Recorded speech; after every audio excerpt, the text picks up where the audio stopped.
Hello students, welcome to the video lecture on theory of computation. So today we are going to see finite automata with output. Okay, so up till now we have seen finite automata without output, and in that we have seen DFA, then we have seen NFA, and then we have seen epsilon NFA.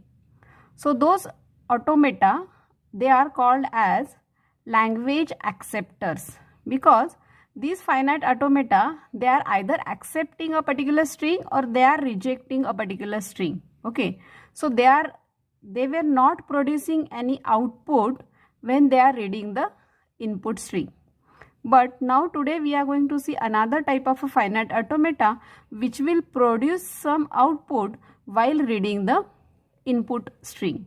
Okay, and these finite automata with output, they are divided into these two different classes, that is Moore machine and the second is Mealy machine. Okay, so this Moore machine is a 6-tuple defined as follows. So we have seen finite automata without output, that was a 5-tuple machine. Okay, and this finite automata with output, it is a 6-tuple machine.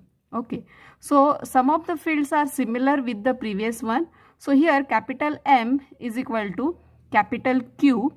This Q is nothing but it is a finite set of states. Then you are having sigma. So this sigma is nothing but finite input alphabet. Then you are having delta. So this delta is nothing but it is an output alphabet. So here in this finite automata, whenever your machine is reading some string, so at that time it is generating some output, and whatever the output it is generating, so that output is nothing but your delta. Okay, then you are having del. So del is nothing but it is a state transition function which is similar to the finite automata which we have seen previously. So del is q cross sigma gives you q. Then you are having this lambda. So this lambda is nothing but it is a machine function, and it is also called as a output function. Means your machine is means whatever the output which your machine is producing, so that output is dependent on what? So that function is known as a machine function, or it is also called as a output function.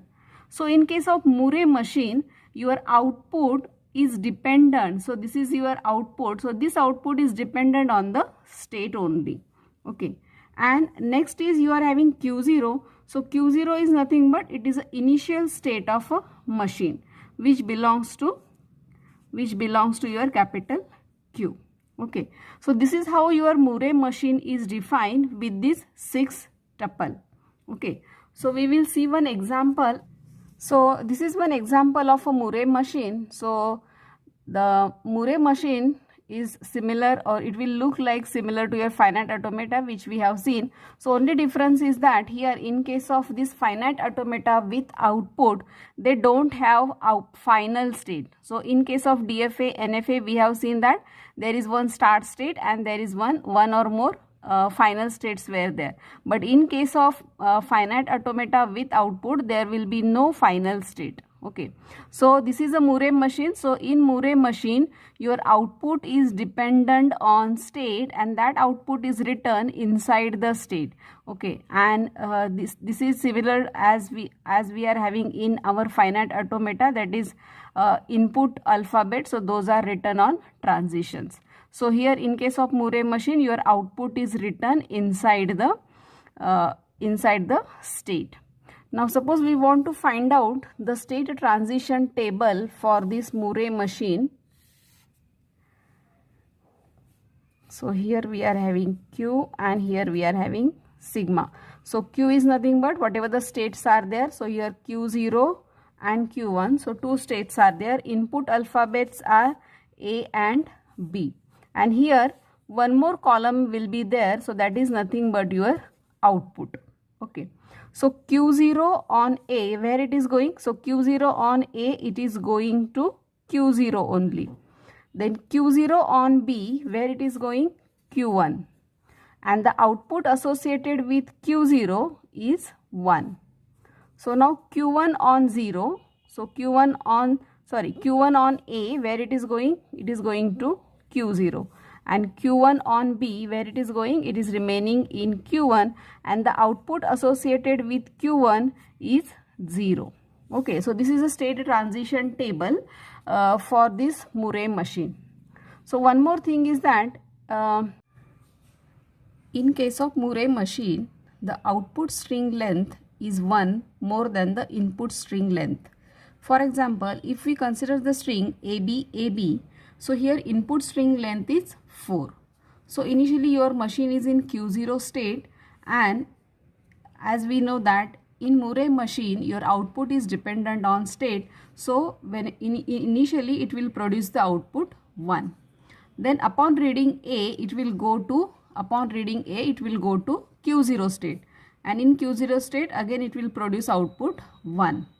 So now the next alphabet is B. So in Q0 state, upon reading B, it will go to Q1, and after going to Q1 state, it will produce the output as 0 because Q1 is associated with output 0. Then the next alphabet to be read is A.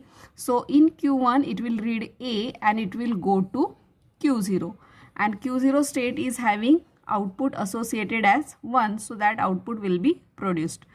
Again in Q0 state the next alphabet is B. So in Q0 state it will read B and it will go to Q1 state, and Q1 state is associated with output 0. So this is a string which is produced, that is 1 1 0 1 and 0. Okay, so if you consider this output string, so this is a output string and this was input string. Okay, so input string length was 4 and here output string length is equal to 5. So in case of Murray machine, your output string length is 1 more than the input string length, because here in Murray machine output is associated with the state, and that's why even if without reading any alphabet in initial state, it will produce the output. Okay, and that's why your output length is greater than 1. Okay, so this is all about your Murray machine. Hope you have understood this problem. If you are having any doubt, then you can write it in comment section. Thank you. Thank you for watching the video. Enjoy learning.